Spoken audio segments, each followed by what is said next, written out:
Alors, nouvelle vidéo sur les bénéfices de l'évaluation par les pairs. Donc, pour rappel, nous avons vu dans la dernière vidéo les grands bénéfices autour pour l'étudiant, hein, donc le développement de compétences, le développement d'esprit critique, la capacité à recevoir un certain volume de feedback, les mettre dans des situations qu'ils vont retrouver dans le monde professionnel et bien sûr ce levier de motivation qui est très intéressant.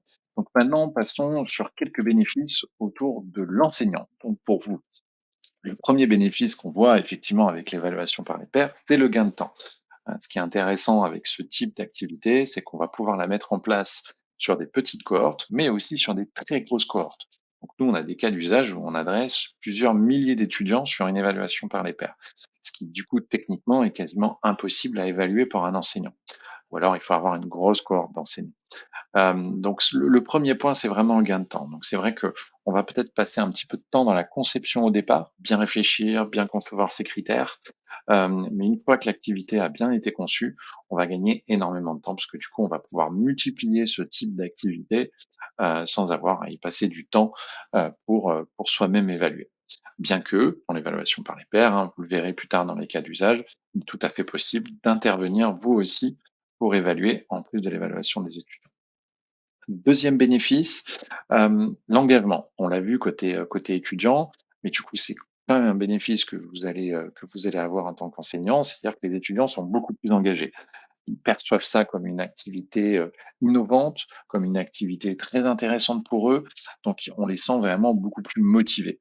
Ce qui est intéressant, vous le verrez là aussi dans les cas d'usage, mais on a des cas où les enseignants vont faire ce type d'activité directement dans la classe. Donc là aussi, on a vraiment ce levier qui est très intéressant sur la motivation des étudiants. 3e bénéfice côté enseignant, c'est que ce contenu qu'on va faire émerger, que ce soit au travers de feedback, au travers de documents, d'évaluations, on va pouvoir l'utiliser.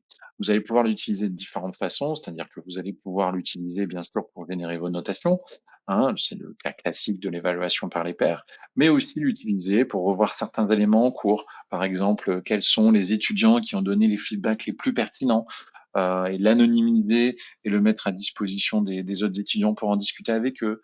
Ou alors mettre en avant des documents qui ont été très bien évalués par les pairs et d'autres moins bien, sur lesquels vous allez pouvoir débriefer avec les étudiants.